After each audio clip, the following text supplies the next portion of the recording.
My name is Ruby Inouye Shu, and I am 90 years old.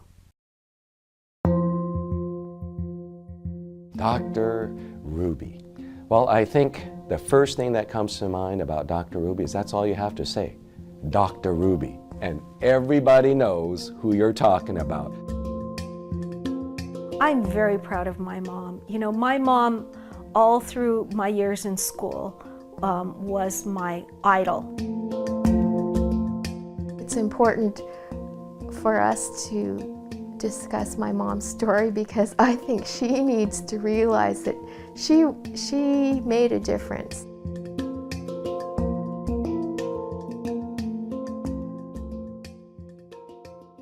I know that my children are proud of me that I was the first Japanese American female physician. But when I was starting out, I didn't think I was a pioneer. I was just doing what I was thinking I wanted to do for most of my life, and I feel like I fit in just right for the needs of the community at that time.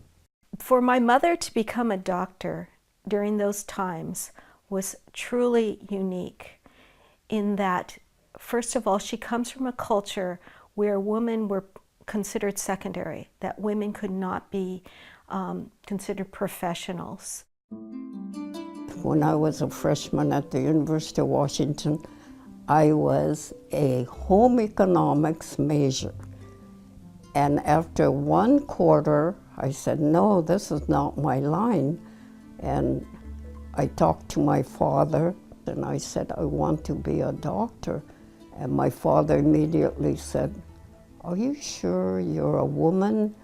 You're expected to get married, have a family, raise a family. But I said, but I'd like to be a doctor. And he didn't say yes right away. It took him a few days to think about it, and then he said, okay, if you want to be a doctor, go ahead and try. My father was very liberal, and even though he had daughters, 4 daughters in a row, he expected us to go to college, and in those days, that was very unusual for our community. My father had been here maybe 12, 13 years, probably worked in a restaurant for a while, then eventually started his own restaurant. So he was very busy in America as an immigrant. Then in those days, we called it arranged marriage, picture bride kind of marriage. And his parents and my mother's parents arranged the marriage. So my mother was 18 years old. She had never seen my father, except by picture maybe. And she was put on a boat, and my father had to send money to the family to buy her boat ticket. So the more money that the father sent to the bride's family, the bride was able to go first class or second class or very low class. And my mother said she was one of the fortunate ones because my father, having his own business, was able to send a little bit more money, so she wasn't in the level way down.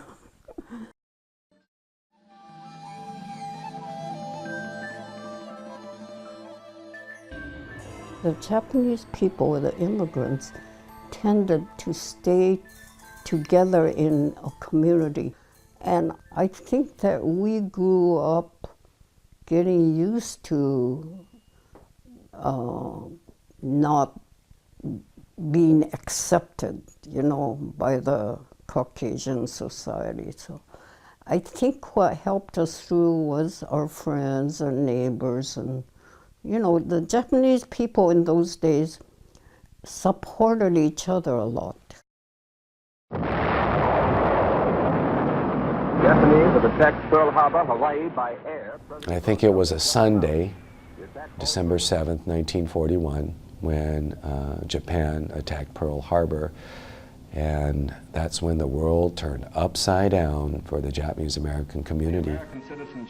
Within 2 months, February 19th, Executive Order 9066 came down from President Roosevelt, which initiated actions to intern Japanese Americans who lived in a certain portion of western United States. The evacuees cooperated wholeheartedly. The many loyal among them felt that this was a sacrifice they could make in behalf of America's war effort. My generation early on, it wasn't a Japanese characteristic to be rebellious. We were told to obey, and we didn't voice our opinions.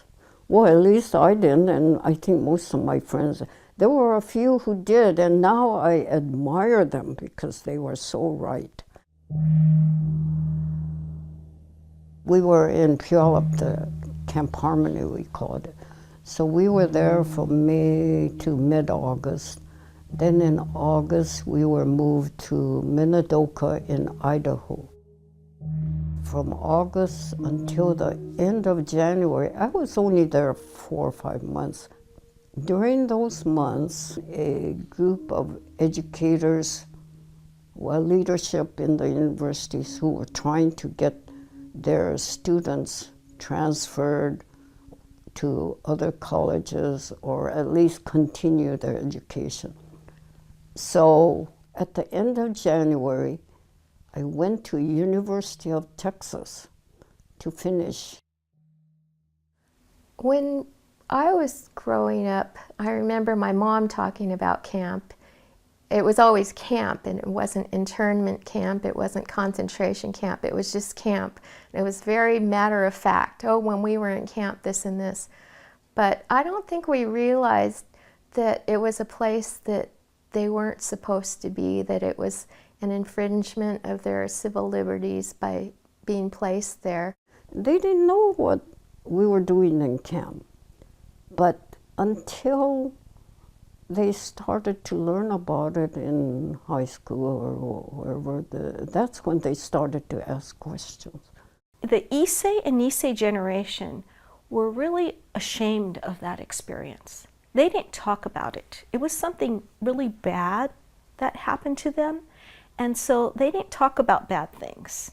So as a sansei, which is very, very boisterous and kind of, I was outraged. When people ask me about internment, I don't have the right to talk about internment because I wasn't there long. Just a few months as compared to years for other people.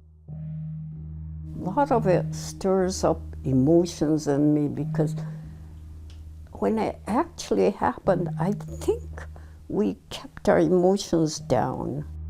Those years I was in medical school, from 44 to 48, they were terrible years, the war in the Pacific and Europe and all that, That was all going on, but being immersed in medical studies, I was pretty oblivious to it. So. But now when I read it, it makes me shiver. For the Japanese Americans after World War II, I could only imagine what it was like. I've certainly heard a lot about it. My friend Kazuko Uno, she graduated with me, and this is 1948. She and I were the only Japanese students in this class, and there were 35 graduates.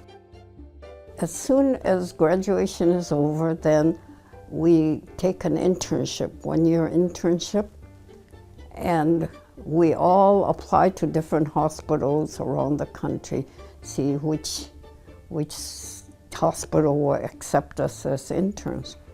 When the selections were announced, Kazuko and I, we were the only ones who didn't get accepted at all, anywhere. So I remember going to the restroom in one of the rooms and actually cried. But I was talking about that to Kazuko, and she said she doesn't remember it, but I remember it as a discrimination that two Japanese girls graduating from medical school, and we couldn't get accepted to any hospital. But eventually, the dean of the college called different hospitals and got assignments for us. So each of us, I landed up in a hospital in Pittsburgh as an intern, and I think I was a good intern, but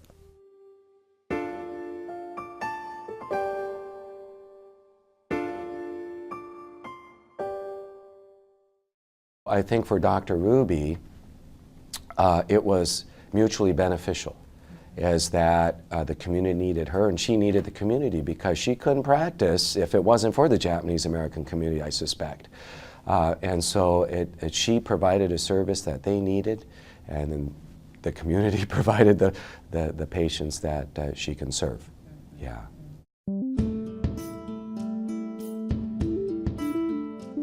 the Issei's, being Japanese speaking, suddenly they could come to my office and speak to me in their own language. Not that I was good in Japanese, I learned a lot of Japanese from them, and they didn't need an interpreter to go with them. And in those days, to go to a Caucasian doctor and bring an interpreter with you, it's not very friendly or feeling like, you know, you're getting the doctor's advice if you heard it from a third person. So I feel that that way I was more help to the community. But I also learned Japanese from them. And most of my Issei patients treated me like I was their daughter or their niece, and you know, they were very good to me. My mom was a new doctor then, but a lot of them embraced her and, you know, trusted her and let her gain experience on them. And I think most of them were glad that they did. And my mom would always say that my grandma's generation, they all trusted her, but they would kind of treat her like she was a little girl because she was the generation that was younger. And so that she'd go to their houses on a house call and they'd give her candy or something. They knew that she was a doctor, but she was still, you know, their friend's daughter. Dr. Ruby has been practicing medicine since, I believe, 1949, and over the course of that time helped give birth to over 1,000 babies, of which I believe 75% of them were Japanese American. I think the last count was something like 1,066. That is her favorite thing that she did in her practice. Throughout my lifetime, people have come up to my mother and said, "You delivered me, Dr. Ruby, you delivered me." And she just glows. When my mom was pregnant with me, she went to the hospital in labor and she was in bed, and then one of her patients was admitted who was pregnant and in labor. She climbed out of bed, went out and delivered this baby, and then climbed back into bed to have me.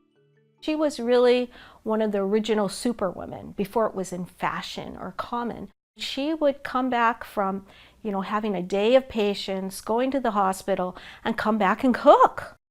Every evening as I drove home from work, I think, now what are we going to eat for dinner?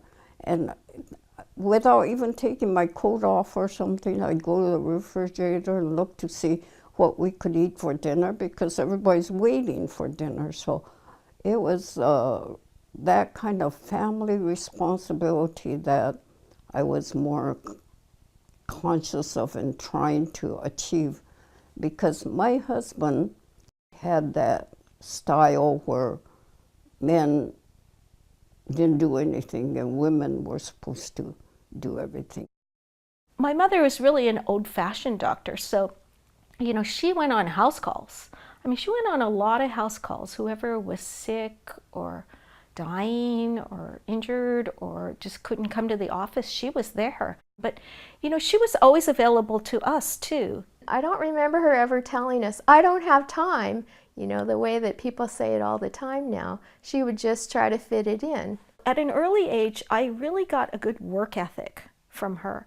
And from work, you grow up a lot and you get your passion, you feel confident. You're not afraid to go out in the world and, you know, take care of yourself, and you don't feel like you need someone else there all the time for you. You can do it yourself. I think that was sort of her motto. Well, she was much more than a doctor. I would submit she's a community institution. She had the pulse. She knew the pulse of the community, what was happening, because all of her patients represented all aspects of the Japanese American community. It was back in the early 1970s, I think it was around 1972, is that she actually had proposed a nursing home to serve the Japanese American community. And I think there was a number of things going on at that time within the Japanese American community about doing something for our Issei. The idea was to have these people give them food that they were familiar with like rice, and speak Japanese to them, whereas in the nursing homes they felt like they were isolated. Dr. Ruby was very instrumental at the beginning in getting Issei concerns organized, and then over time she has played a number of different roles, from certainly being a doctor to patients or residents here, to serving in leadership role on the board. She's been a marvelous fundraiser. She makes these aprons out of rice bags.